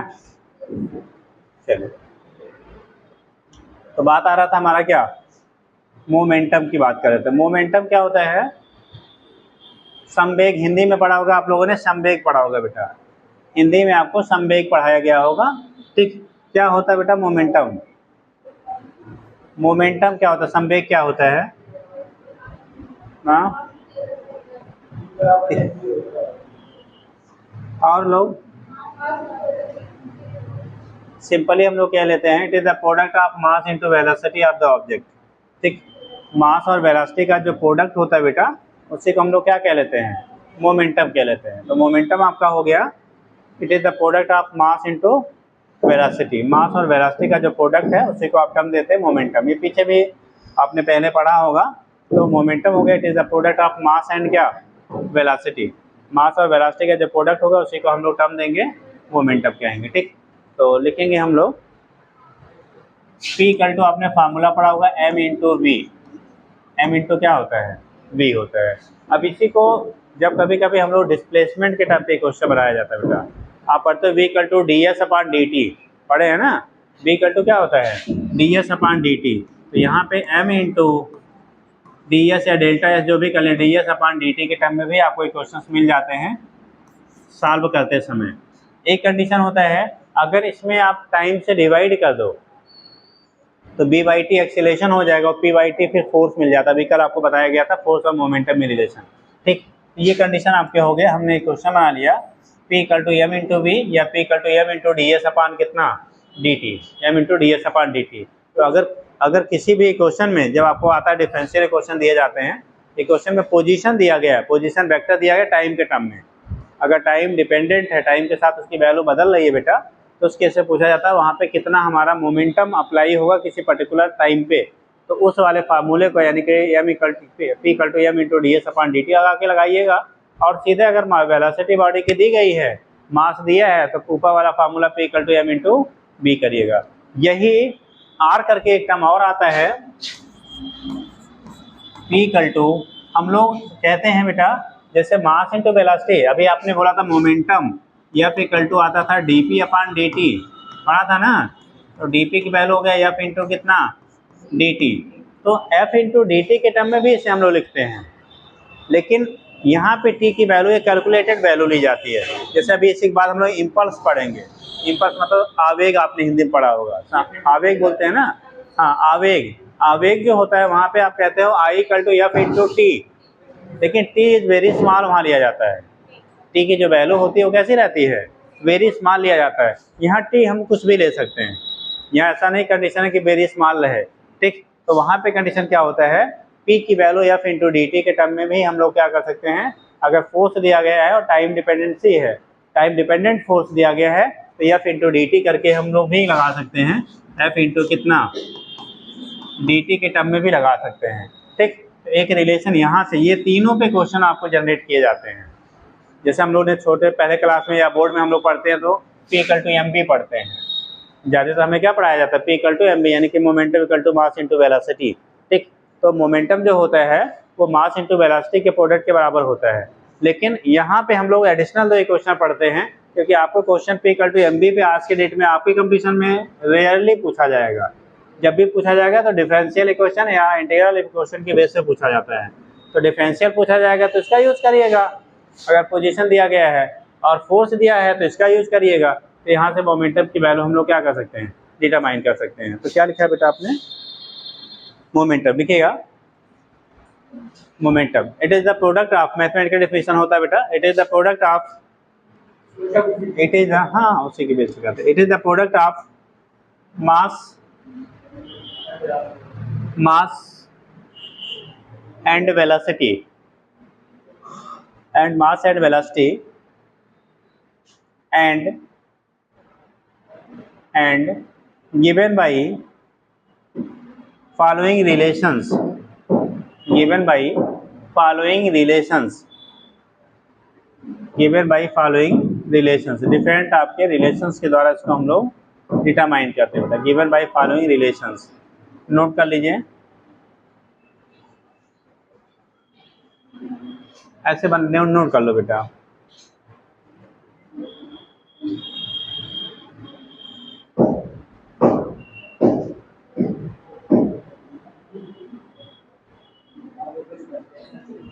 हाँ बेटा, बनाया ही जैसे जाता, फिर 2 दिन के बाद उसको फिर से दोबारा तोड़ के बनाना पड़े।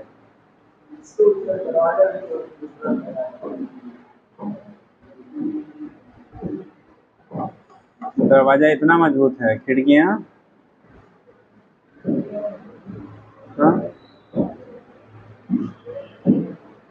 अपने छोटे क्लास में वो पढ़ा होगा ना, अरहर की टाटी गुजराती ताला, सुना है? नहीं पढ़ा? हिंदी में पहले होता था मुहावरे, ठीक, मुहावरे बोलते थे ना। हाँ, तो ऐसे ही होता था, अरहर की टाटी गुजराती ताला, मतलब उसका दरवाजा किसका है? डंडियों का है, और ताला कौन लगा हुआ है? गुजरात वाला, है ना। तो ऐसे ही है, जंगले ऐसे है, और इसको तो पता लगा 10 दिन में एक तोड़ेगा। अरे पहले ये मुहावरा होता था भाई, पूछा जाता था छोटे क्लास में, हम लोग को भी याद है, पूछा गया था। हो गया बेटा? बताएं? तो ये हो गया बेटा, मोमेंटम का रिलेशन क्या होगा। यूनिट लिखेंगे बेटा, एसआई यूनिट, इसके बेस पे करोगे तो केजी मीटर पर सेकेंड, इसके बेस पे करेंगे आर करके Newton into second, Newton into second, यहाँ पर सेकेंड था, केजी मीटर पर सेकेंड, यहाँ न्यूटन इंटू सेकेंड है। डायमेंशन जब लिखोगे, जब हम लोग डायमेंशन कहेंगे तो 4, देखो मास का होता है m, डिस्टेंस का होता है l, और t नीचे है, ऊपर जाएगा t के पावर -1, m l t के पावर -1, m l t के पावर क्या हो गया? -1। तो ये कंडीशन आपका होता है, यहाँ से आप रिप्रेजेंट कर लेंगे क्या होगा कैसे होगा, ठीक। उधर सर ने कहाँ तक पढ़ाया है बेटा मोशन वाले में? नहीं पढ़ा रहे हैं? प्लेन पढ़ा दे, स्ट्रेट लाइन पढ़ा दे, वेक्टर पढ़ा के कट प्लेन पढ़ा दे, वेक्टर पढ़ा दे, addition.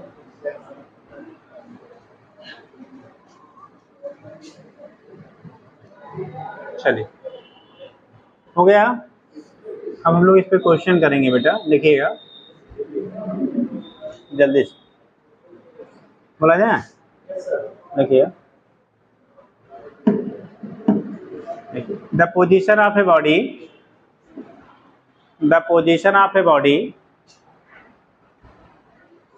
Body having mass 10 kg, position of a body having mass 10 kg is time dependent, is time dependent, time dependent, time पे डिपेंड कर रहा है, is time dependent, is time dependent, हो गया, is time dependent, ठीक, लिखे आगे, is time dependent and given by question, and given by question,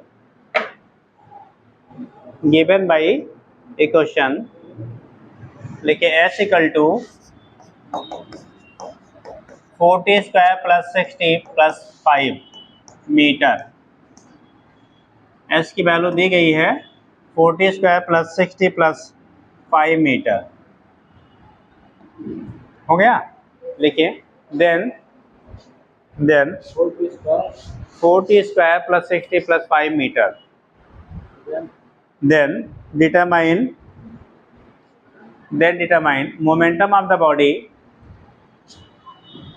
momentum of the body at, then determine momentum of the body at, देखो जी, momentum of the body at t equal to 2 second, लिखने में बहुत ही कष्ट होता है, हैं?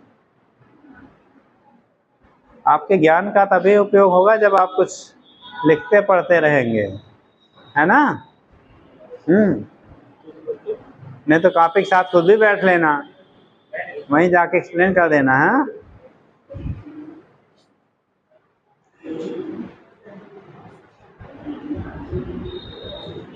t equal to 2 second पे बेटा उस बॉडी का मोमेंटम क्या होगा वो निकालना लगाओ।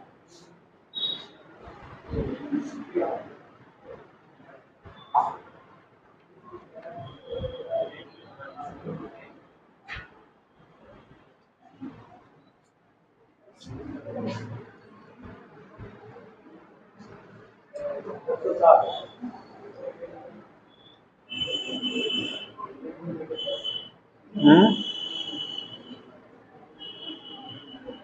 100, एक लोग का 60, एक लोग का 50।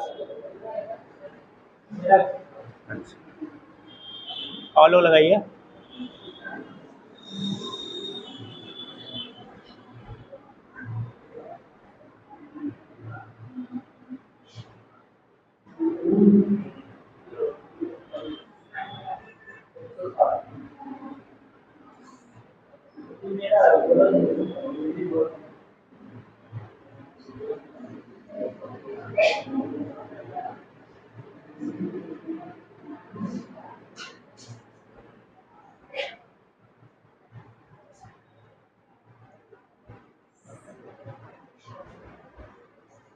हो गया बेटा, चलो बताएं भाई, बताएं या आया, बता दे। देखो ये आपको टाइम डिपेंडेंट एक क्वेश्चन दिया है, सर मोशन पढ़ाएंगे तो वहाँ पे वेलोसिटी डिफरेंशियल बताएंगे, वेलोसिटी वगैरह निकालना, ठीक। तो देखो आप करेंगे, हम लोग P इक्वल टू लिखा है, देखो यहाँ पे एक क्वेश्चन लिखा है m into d s upon कितना dt, या तो इसी साथ में रख के आप निकाल लो, या तो पहले आप वेलोसिटी निकाल लीजिए 2 सेकेंड पे, उसके बाद रख लीजिए तब भी आ जाएगा, ठीक। तो मास की वैल्यू कितना kg है बेटा, 10 kg है। 10 into d s upon d T हमें निकालना है, तो d अपान डी टी इंटू देखो ये वैल्यू आपका हो जाएगा, दिया गया कितना 40 स्क्वायर प्लस 60 प्लस 5, ठीक। जब हम लोग इसको डिफरेंशिएट करेंगे ना, क्या करेंगे इसको डिफरेंशिएट करेंगे, लिमिट 0 से कहाँ तक है 2 सेकेंड तक, 2 सेकेंड पे हमें निकालना है, ठीक। तो कंडीशन क्या बनेगा, नेक्स्ट पेज ले ले बेटा।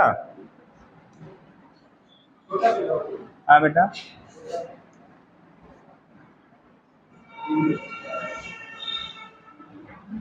दिक्कत ये है कि फिर ये रिटेन होने बड़ा टाइम लगाता है। देखो अब कंडीशन क्या बना आपका, P की वैल्यू हो गया 10, इसको हम लोग डिफरेंशिएट करेंगे, जब डिफरेंशिएट करते हैं तो बेटा पावर क्या होता है आगे आ जाता है, पावर में एक घट जाता है। जब हम लोग डिफरेंशिएट करते हैं किसी क्वेश्चन को तो उस केस में पावर में एक क्या करेगा घटेगा, और जो पावर था वो कहाँ आ जाता है नीचे मल्टीप्लायर के फॉर्म में आ जाएगा, ठीक। इंटीग्रेट करेंगे तो पावर एक जुड़ जाता है, और जो पावर जोड़ने के बाद आता है वो कहाँ जाता है, कहाँ पे बाई में आ जाता है, क्या हो जाएगा बाई में। जैसे आप लिख लीजिए दो, इसी दो फार्मूले पे आपके 95% क्वेश्चन फिजिक्स के डिफरेंशिएशन और इंटीग्रेशन के लग जाते हैं। दो फार्मूला आप याद रखो, जैसे आपने इंटीग्रेट किया x की power n into D x, ठीक, ये इंटीग्रेशन का सिंबल है, तो x के पावर कितना आएगा जी n प्लस 1 अपान n प्लस 1। एक फार्मूला इसको भैया याद कर लो, ठीक। जो भी पावर है उसमें एक अगर इंटीग्रेट करोगे तो ऐड हो जाएगा, और जो ऐड होने के बाद आता है वो हमारा बाई में आ जाएगा, ठीक। दूसरा डिफरेंशियल करेंगे डी एक्स के पावर n अपान डी एक्स, अगर हम लोग डिफरेंशिएट करते हैं तो पावर एक घट जाएगा, जो पावर है ये कहाँ आएगा आगे, अब पावर एक क्या करेगा माइनस हो जाएगा, तो आएगा बेटा n इंटू एक्स के power n minus 1, n into बस सर n इंटू एक्स के पावर n माइनस 1 हो जाएगा। तो ये कंडीशन आपका हो जाता है किसका, जब हम लोग डिफरेंशिएट करेंगे, ठीक। इंटीग्रेट किया तो ये, डिफरेंशिएट किया तो ये, कहीं लिख लो वहीं ऊपर कॉपी में, ठीक है। इन्हीं दो फार्मूलों पे आपके फिजिक्स के डिफरेंशिएशन और इंटीग्रेशन के मैक्सिमम क्वेश्चन लग जाते हैं। मैक्सिमम क्या अप्लाई करना आता है तो सब लग जाते हैं, ठीक। जहाँ पे मान लो डिस्प्लेसमेंट से एक्सीलरेशन निकालना, आप डबल डिफरेंशिएशन कर लेना, जब हम लोग कैलकुलस पढ़ते हैं, मैथ पढ़ते हैं, तो वहाँ पे एक स्टेप में लगा लेते हैं, लेकिन उसके लिए फिर आपको महीना भर पढ़ना पड़ता है। ठीक, तो कंडीशन आपका हो गया।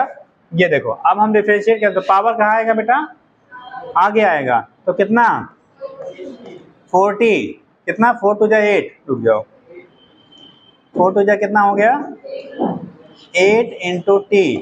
ठीक, पावर 2 में से 1 घटेगा तो 1 बचेगा, 1 को लिखते नहीं बेटा, इसमें 6 के पावर, टी के पावर 1 है, 1 आगे आएगा तो 6 ही रह जाएगा, टी के पावर 1 माइनस 1 0, और किसी की क्वांटिटी की पावर 0 का मतलब होता है 1। ठीक, तो 1 आ गया, और जो कांस्टेंट फैक्टर होता है उसका डिफरेंशिएशन 0 होता है। क्या होता है उसका, 0 हो जाएगा। ठीक, अब देखो upper limit minus lower limit रखा जाता है। ठीक, तो कंडीशन क्या है हमारा, 10 इंटू 8 इंटू अपर लिमिट कितना है 2 प्लस कितना 6, ये वाला तो 0 ही था बेटा, लोअर लिमिट 0 है तो 0 रखने पे सब कुछ 0 हो जाता है, तो उसे रखने कोई मतलब अब नहीं है। तो देखो 8 टू जा 16 और 16 प्लस 6 कितना 22, 22 इंटू 10 220 kg मीटर पर सेकेंड। कितना आया था जी, कितना आया था, सही है, चलिए जी सर।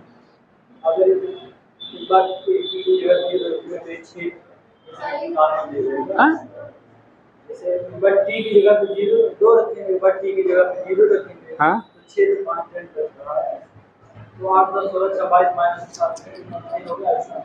अरे भाई 8 यहाँ पे रख रहे हो ना अपर लिमिट, तो टी कहाँ रखेंगे, जहाँ है वहीं खाली रखेंगे ना, तो उसमें रखने की जरूरत ही नहीं है। अगर 0 रखेंगे तो 8 0 हो जाएगा, लेकिन 6 तो बचेगा, 2 बार रखा जाता है ना, जहाँ टी है वहीं तो रखोगे, जहाँ है ही नहीं वहाँ कहाँ रखोगे यार, तो 6 को छोड़ देंगे। 6 को वहाँ छोड़ देंगे भाई, दूसरी बात जहाँ टी रहेगा वहीं पे रखेंगे ना, जहाँ है ही नहीं उसको कैसे रखोगे, समझ गए। हाँ बेटा, अब आप कैसे कहाँ से कहाँ तक निकाल रहे हो, या तो आप इधर तक करके लिख लो t इक्वल टू 2 सेकेंड, तब रख दीजिए। ठीक, जैसे हमारे दो तरीके, एक तो पहले वेलोसिटी अलग से निकाल लो, जैसे v equal to ds upon dt लिखते हैं ना, ds अपॉन dt लिखते हैं, तो b की वैल्यू हो गया d बाई dt, s की वैल्यू आपका है कितना 4t स्क्वायर प्लस कितना 6t प्लस 5, इसको डिफरेंशिएट कर लो, तो डिफरेंशिएट करोगे तो ये 2 4 टू जा 4 इंटू 2 इंटू टी प्लस क्या आएगा 6, इतना डिफरेंशिएट आया है, बी की वैल्यू हमारी आ गई। अब आप यहाँ लिखना पड़ेगा टी इक्वल टू कितने सेकेंड पे 2 सेकेंड पे, तो 2 सेकेंड पे निकालो तो v की वैल्यू हो गया 4 इंटू 2 यानी 8, 4 टू जा कितना हो गया 8 इंटू 2 प्लस 6, 8 टू जा 16 प्लस 6 कितना आया 22। अब वही 22 हम लोग यहाँ तो रख रहे हैं, तो चाहे आप यही डायरेक्ट कर ले या तो अलग से करके फिर से p इक्वल टू mv में लगा दीजिए, दोनों से फार्मूला हमारा सेम आएगा, फार्मूले में कोई चेंज नहीं आएगा। ठीक बेटा, ये फाइल में कर दो तुरंत। स्कूल चल रहा है कि छुट्टी चल रही है, चल रहा है, तो कंडीशन आपका हो गया। यहाँ से आप दिखा देते हैं कि जो वैल्यू होगी वो कितनी मिलेगी, इस तरह से हम लोग रिप्रेजेंट कर लेते हैं, हो जाएगा। तो थोड़ा सा घर से क्वेश्चंस वगैरह लगा डालिए, ठीक, करते करेंगे पढ़ के आएंगे तो धीरे धीरे आपको आने लगेगा, लेकिन अब पहले नहीं पढ़े हैं तो कष्ट तो होगा ही, है ना, पहले घूमे खाए तो कुछ तो बस हर जाना भरना पड़ेगा। ला बेटा,